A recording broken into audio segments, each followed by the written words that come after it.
హాస్పిటల్కి వచ్చి 20 రోజులు అవుతుంది. తారీఖు గుర్తులేదండి, నేను చదువుకోలేదు సార్. తారీఖు గుర్తులేదు, 20 రోజులు అవుతుంది. బాగా చేశారండి. కిషోర్ సార్కి మేము కాళ్ళు పెట్టుకుని దండం పెట్టాలని ఉందండి.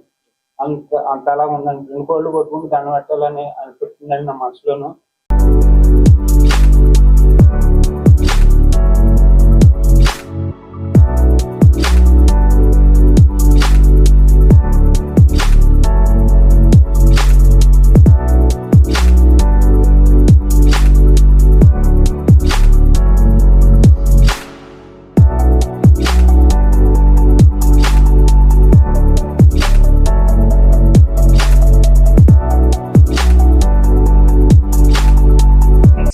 Radiation oncologist also.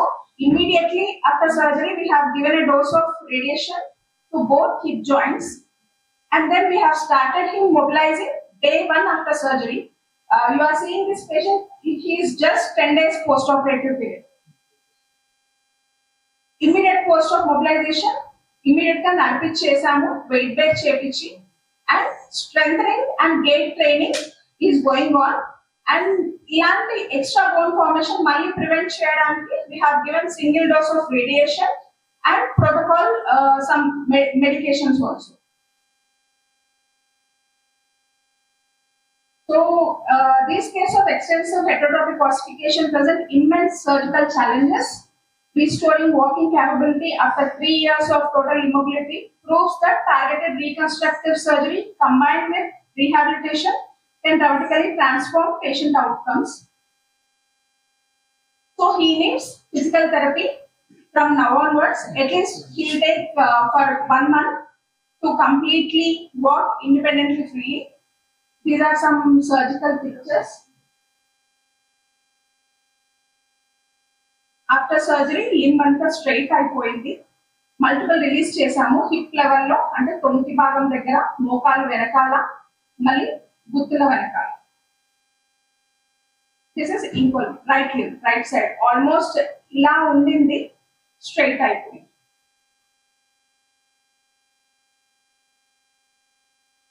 ఇది ఆఫ్టర్ సర్జరీ ఎక్స్ట్రా బోన్ అంతా రిమూవ్ చేశాక, and he is walking. You can see him live. Now our rehab protocol plays an important role. We are starting rehabilitation also. So any complex cases, in-house rehabilitation ఉన్నప్పుడు మనకు advantage ఉంటుంది. Like any time all specialty doctors కూడా available ఉంటారు. So that ఇలాంటి patients కి మనకి advantage గా ఉంటుంది. Thank you.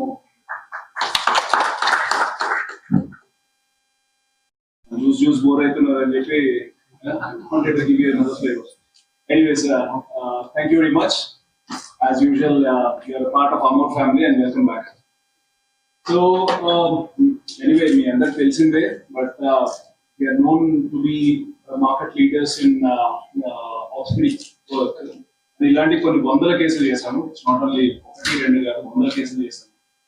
ఈ పర్టికులర్ పేషెంట్ యాక్చువల్గా నేను రాజమండ్రిలో అవుట్ రీచ్ క్లినిక్ ఉంటుంది. So every second Sunday I go there.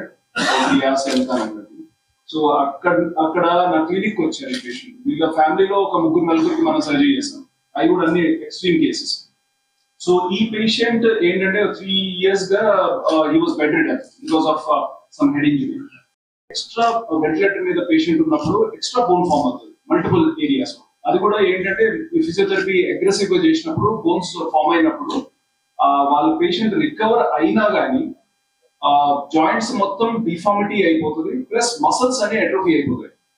So ఈ రీహాబిలిటేషన్ లో లేదంటే జనరల్ గా ఫిజియోథెరపీ అంటారు కదా మనం. So we here in Amor we call them as not physiotherapy alone, we call it as rehabilitation. Rehabilitation అంటే ఒక పేషెంట్ ని వాళ్ళ వర్క్ ఫోర్స్ కి తీసుకుపోవడం అనేది rehabilitation. Physiotherapy will be little bit much more simple thing. So rehabilitation చెయ్యాలి అంటే it is a understanding the మొత్తం అసలు ప్రాబ్లం ఏంటి, పాథోఫిజియాలజీ, అనాటమీ మొత్తం అండర్స్టాండ్ చేసుకుని వాళ్ళ ఒక్కొక్క పేషెంట్ ప్రకారంగా మనము టైట్రేట్ చేయాల్సి వస్తుంది. సో ఇలాంటి పేషెంట్స్ మనకి వచ్చినప్పుడు మల్టిపుల్ ఛాలెంజెస్ ఉంటాయి. ఒకటి ఇందాక చెప్పినట్టుగా టెక్నికల్ గా డిఫార్మిటీస్ అవన్నీ మీరు చూసారు, that is one challenge. But underneath that is only tip of the iceberg. 90% actual కింద ఉంది.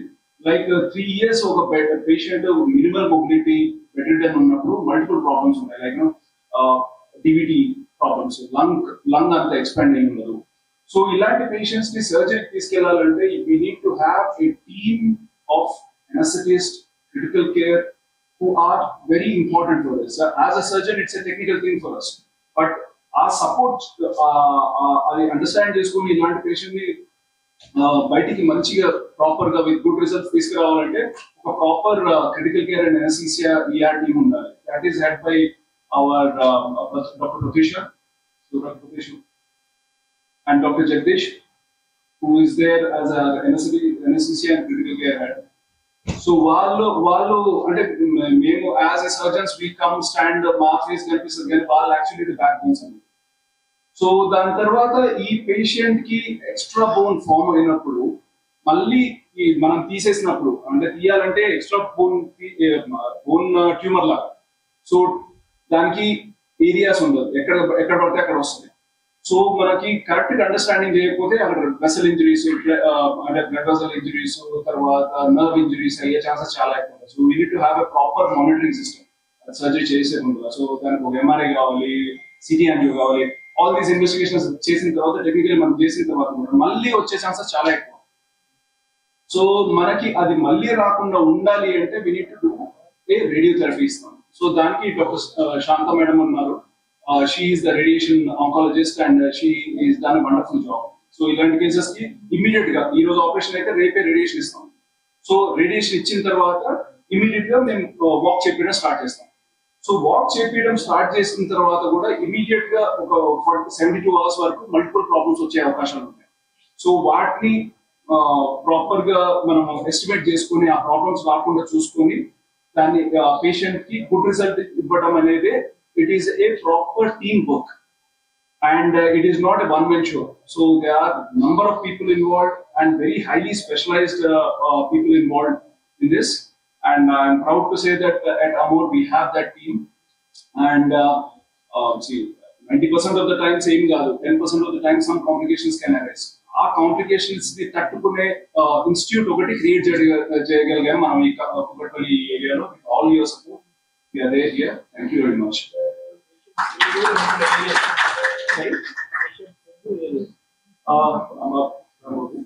I'm 34 years. 2.5 years. No. Injury. He had an accident. Accident injury head injury. Head injury తర్వాత ventilator పెట్టిన తర్వాత ఆయన మొత్తం రికవర్ మొత్తం కాలేదు. So దాని మధ్యలో ఫిజియోథెరపీ అవన్నీ చేసిండు. వెంటిలేటర్ పేషెంట్ ఫిజియోథెరపీ కొంచెం అగ్రెసివ్ గా ఫిజియోథెరపీ చేసినప్పుడు బోన్ అనేది ఎక్స్ట్రా ఫామ్ అవుతుంది అండ్ కాంట్రాక్చర్స్ అయితే. సో కాంట్రాక్చర్స్ రిలీజ్ చేసేసి సాఫ్ట్ టిష్యూ రిలీజ్ చేసి ఇప్పుడు 3 years నుంచి లింబ్ ఇలా ఉంటే సడన్ గా మనం స్ట్రెచ్ చేసినాం అనుకో నరాలు మొత్తం డ్యామేజ్ అయిపోతాయి. సో దానికి ఒక we have to release in a pattern and bone formation ఎక్కడైతే అయ్యిందో ఈ హిప్ జాయింట్స్ లో బోన్ ఫార్మేషన్ అయింది. దానివల్ల మొత్తం కాలు ఇట్లా పెట్టుకుని నడుస్తున్నారు. సో అది మొత్తం ఆ బోన్ తీసేసి మళ్ళీ ఆ బోన్ రాకుండా we have to do that and joint expose అవుతుంది, హిప్ జాయింట్ ఎక్స్పోజ్ అవుతుంది. So all that has to be taken care. What we have done and you can see this. అదే రోజు సో దీంట్లో 2 aspects అండి. I mean any మొబిలిటీలో అంటే తిరిగి వెళ్తున్నాను tell you, but it's just education laga. 2 things ఉంటాయి. ఒకటి స్టాటిక్ అని ఉంటుంది, ఒకటి డైనమిక్ అని ఉంటుంది. స్టాటిక్ అంటే స్టాటిక్ డిఫార్మిటీస్ అంటే కాన్స్టెంట్ గా ఉన్నది స్టాటిక్. సో అవన్నీ టాకిల్ అయిపోయాయి. తర్వాత డైనమిక్ దానికి మసిల్ పవర్ ఇంప్రూవ్ అవ్వాలి. అండ్ మసిల్ పవర్ ఇంప్రూవ్ అయ్యేది మనం మసిల్ ని స్ట్రెంగ్తన్ చేయాలి. And it doesn't happen over day. So it takes ఆయనకి ఆప్టిమల్ గా రిజల్ట్ రావాలంటే ఇంకో 1 month పడుతుంది. So by another 1 month he will be completely independent and walking. Ala అని చెప్పేసి 1 month లో he will not be an abnormal person.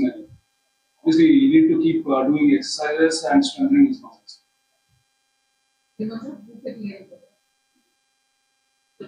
See, in 10 days from that level where ఆయన అసలు నడవకపోయిన లెవెల్లో he's walking now. So he's the only breadwinner in the family. So I'm talking about the social part of it. So he's got a family, he's got kids, he's the only breadwinner in the family, only any member in the family.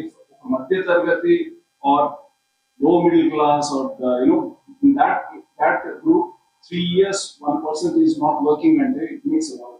And ఆయన ఇక్కడ నుంచి వేరే దగ్గరికి వెళ్ళాలని ఒక కావాలి. So that and all is gone. So ఇంకొక 1 month లో he'll be able to do this work. So my aim is not surgery alone. Or 3 months లో ఆయన ఏదైనా జాబ్ తీసుకుంటే then we are successful. Once in 3 months, once in 6 months, just the clinical examination. ఇంకేమి major treatment అంటూ ఏమో only చెప్పిన exercise లో ఇంటికాడ ఎవరైనా ఆయన్ని చేసుకోవడం లేకపోతే ఇంట్లో వాళ్ళ ఫ్యామిలీ మెంబర్స్ స్ట్రెచింగ్ షుగర్ అసలు సిద్ధికి సంబంధం ఆయనకి వచ్చేది ఉంటే 10 ఏళ్ళ తర్వాత 15 ఏళ్ళ తర్వాత వచ్చేది వస్తుంది దానికి sorry hip joint hip sorry అదే అది వెంటిలేటర్ హిప్ హిప్ లో ఎక్స్రే లో కనిపించింది కదా. సో హిప్ జాయింట్ లా ఇప్పుడు హిప్ మొత్తం ఈ పొజిషన్ లో ఉండదు. అది ఎందుకు అంటే ఇక్కడ బోన్ మొత్తం ఫామ్ అయిపోయింది. సో మనం దాని ఫిజియోథెరపీ కానీ ఏది చేసిన స్ట్రెచింగ్ చేసినా స్ట్రెచ్ అవ్వదు.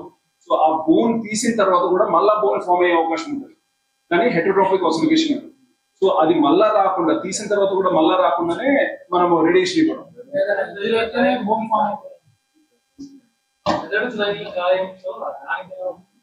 ఎస్. సో దీంట్లో అంటే ఇది హిస్టారికల్ లిటరేచర్ ప్రకారంగా మెథడ్ ఇది థియరీసే చెప్పగలుగుతాం. There is no concrete evidence that దీని వల్ల అవుతుంది. Head injury patients and patients on ventilator ఈ రెండు పేషెంట్స్ కి ఈ హెటరోట్రోపిక్ ఆసిఫికేషన్ అనేది ఒకటి కామన్ వస్తుంటుంది. There are 2 reasons. ఒకటేమో because of the what should I say, వాళ్ళకి పేషెంట్స్ కి ఇది ఉండదు, పెయిన్ ఉండదు కాబట్టి స్ట్రెచ్ చేస్తాం తిరిగేటప్పుడు స్ట్రెచ్ అయ్యి అక్కడ బ్లీడ్ అయ్యే అవకాశం ఉంటుంది. బ్లీడ్ అయినప్పుడు అక్కడ బోన్ ఫార్మేషన్ కాల్షియం డిపాజిట్ అయ్యే అవకాశం ఉంటుంది. దానివల్ల ఇంకొక థియరీ ఏంటంటే బికాస్ ఆఫ్ వెంటిలేటర్ అక్కడ ఆక్సిజన్ టెన్షన్ ఎక్కువ అవుతుంది. ఆక్సిజన్ టెన్షన్ ఎక్కువైనప్పుడు కూడా బోన్ ఫార్మేషన్ ఎక్కువ అవుతుంది అనే ఒక theory. So no one has got a concrete proof why, but ventilator patients with head injury are highly prone to having heterotropic ossification. వాళ్ళు మామూలుగా డాక్టర్లు ఏమో 3 అడుగులు మాత్రమే వేసేవాళ్ళు అంటారు. ఏమైనా ఇప్పుడు ఎలా మామూలుగా వేస్తానండి. అంత బాగుంది సార్, కొంచెం బాగా చేసేది డాక్టర్. Thanks sir. నమస్తేనండి అందరికీ. అది తూర్పుగోదావరి జిల్లా కోనవరం అండి. ఈ అబ్బాయి ఏమో మా అల్లుడు గారు అండి, ములగాడు అండి, పూర్కొండ మండలం అండి, తూర్పుగోదావరి జిల్లా ములగాలండి. ఈ అబ్బాయి పక్కనేనండి ఊర్లు. అయితే పెళ్లి చేసి 7 సంవత్సరాలు అయ్యిందండి.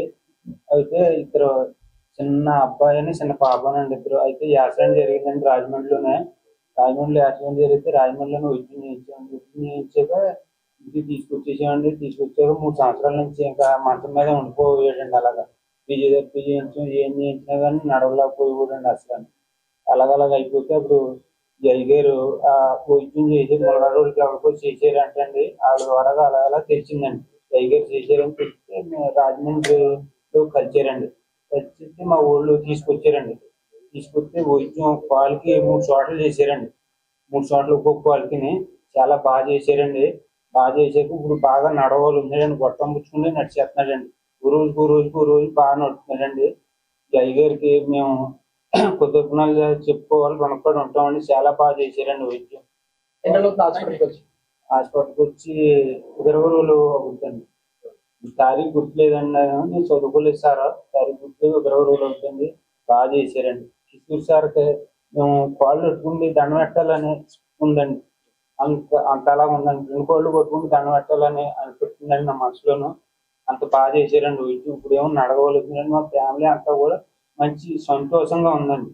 ఇంటికి ఫోన్ చేసి చెప్పాం బాగా నడుతున్నాడండి. రోజుకి బాగా నడుతున్నాడండి. సో ఫ్రెండ్స్, ఈ రోజు మనం మాట్లాడుకుంటున్నట్టుగా ఈ 34-year-old అంటే 34 సంవత్సరాల వ్యవసాయదారం చేసుకున్న ఆయన గోదావరి డిస్ట్రిక్ట్ నుంచి, ఆయనకి 3 years ముందల రోడ్ ట్రాఫిక్ యాక్సిడెంట్ అయ్యి హెడ్ ఇంజరీ అయ్యింది. అండ్ అప్పుడే పాపము వెంటిలేటర్ మీద ఉండి చాలా కష్టాలు పడి హెడ్ కి కూడా సర్జరీ అయిపోయిన తర్వాత అక్కడే లోకల్ హాస్పిటల్లో వైద్యం చేసుకున్నారు.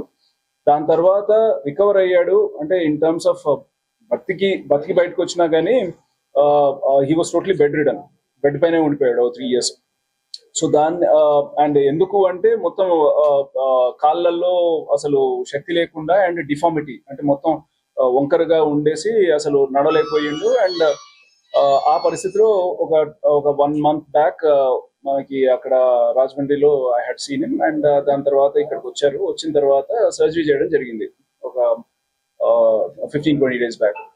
సో దానికి ఏంటంటే తనకి హిప్ జాయింట్స్ లో ఇందాక మనం చెప్పుకున్నట్టుగా హెటరోట్రోపిక్ ఆసిఫికేషన్, అంటే మసిల్ లో ఎక్స్ట్రా బోన్ ఫామ్ అయినందుకు ఈ హిప్ జాయింట్స్ లో కంప్లీట్ గా కాంట్రాక్చర్ అయిపోయి అతనికి హిప్ జాయింట్ మొత్తం ఫ్లెక్షన్ లో ఉన్నది. సేమ్ థింగ్ మన నీ జాయింట్ లో, అంటే మోకాల దగ్గర కూడా సేమ్ థింగ్. అలాగే యాంకిల్ అండ్ ఫుట్ దగ్గర కూడా, పాదం దగ్గర కూడా కాలు కిందకి కాంట్రాక్చర్ ఉన్నది. సో వాటిని అన్నిటికీ సర్జరీ చేసేసి ఇమ్మీడియట్ గా సర్జరీ అయిపోయిన తర్వాత రేడియేషన్ చేయడం జరిగింది. రేడియేషన్ ఇచ్చిన తర్వాత దిస్ ఈస్ ఇప్పుడు రీహాబిలిటేషన్ ప్రోగ్రామ్ లో ఉండి this is what you can see. So దీంట్లో నేను చెప్పదలసింది ఏంటంటే ఇలాంటి కొన్ని 100 కేసులు చేశాం. అండ్ ఇంతకుముందు మనం కూడా మాట్లాడుకున్నాము ప్రెస్ మీట్స్ ద్వారా, 100 కేసులు చేశాము. బట్ ఇలాంటి కేసు చేసినప్పుడు ఓన్లీ సర్జరీ ఒకటే కాదు, సపోర్ట్ స్ట్రక్చర్స్, దాని ఇన్ఫ్రాస్ట్రక్చర్ సపోర్ట్, అంటే hospital should have the infrastructure to support these kind of cases.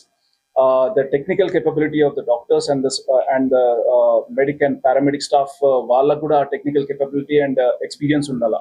So అమోర్లో మనకి critical care and emergency critical care and anaesthesia is one of the jewel in the cap అండి. దీంట్లో ఎన్నో చాలా difficult surgeries, difficult patients ని కూడా వీళ్ళు బాగా బయటికి తీసుకొస్తారు. అండ్ దానికి one of the live example మీరు మీ ముందులే చూస్తున్నారు. అండ్ ఆర్థోపెడిక్స్ మీకు తెలిసిందే, ఆర్థోపెడిక్స్ లో లాస్ట్ 2 decades లో హైదరాబాద్ లో we have been there. And last almost 11 years గా కూకట్పల్లి ఏరియాలోనే ప్రాక్టీస్ చేస్తున్నాము. And number of surgeries, press meets అయ్యి ఉన్నాయి. So I don't want to talk too much about the technical capabilities. And we have a very good team orthopedics lo. Dr. Santoshni is our pediatric orthopedics, Dr. Vamshi and Dr. Jaydeep are joint replacement orthopedic surgeons. And దీన్ని complement చేయడానికి, అంటే మనం ఎంత బాగా surgery చేసినా కానీ దాని result ని మనకు ఆన్ గ్రౌండ్ చూపించాలంటే రీహాబిలిటేషన్ ప్రోగ్రామ్ కావాలి. సో అంటే జనరల్ గా ఫిజియోథెరపీ అని లూజ్ గా అంటుంటారు. ఫిజియోథెరపీ ఎలోన్ కాదు, అది a proper rehabilitation program which is ప్రతి పేషెంట్ కి ఒక సపరేట్ రీహాబిలిటేషన్ ప్రోగ్రామ్ పెట్టాలి అండ్ వాళ్ళకి సూట్ అయ్యేటట్టుగా. అండ్ ఇదేదో ఫ్యాన్సీ మిషన్స్ కాదు, ఏదో రోబో పెట్టాము, అదేదో మిషన్ పెట్టాము, రీహాబ్ చేసేసారు, అదైనరు అని చెప్పి ఈ మధ్య బాగా చూస్తున్నాము న్యూస్ లో. దాట్ అవి ఇంపార్టెంట్ ఏమో కానీ అది ప్రాబబ్లీ 25%, 75% ఈజ్ యాక్చువల్లీ ఏది ఏ పేషెంట్ కి ఎప్పుడు చేయాలి అనేది చాలా important.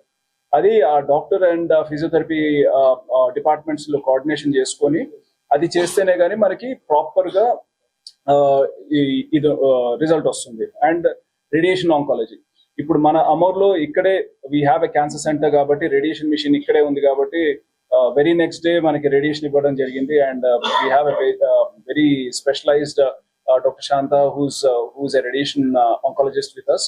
And one of the best machines what we have and very affordable price లో మనం ఇవన్నీ చేయగలిగినాము. And this is the result అండి. Thank you very much. I think independent గా కొంచెం నడిచిన తర్వాత అది అక్కడ ఉన్న వాళ్ళ దగ్గరలో ఉన్న ఫిజియోథెరపిస్ట్ కి మేము అప్పచెప్పేస్తాము. And then they can take care of చిన్న ఫిజియోథెరపీ అంతా అక్కడ చేసేసుకోవచ్చు. That's not a problem. Only suture removal ఇంకో 2 days లో ఉంది. సూచర్ రిమూవల్ చేసేసి ఇంటికి పంపించేస్తాయి. So team of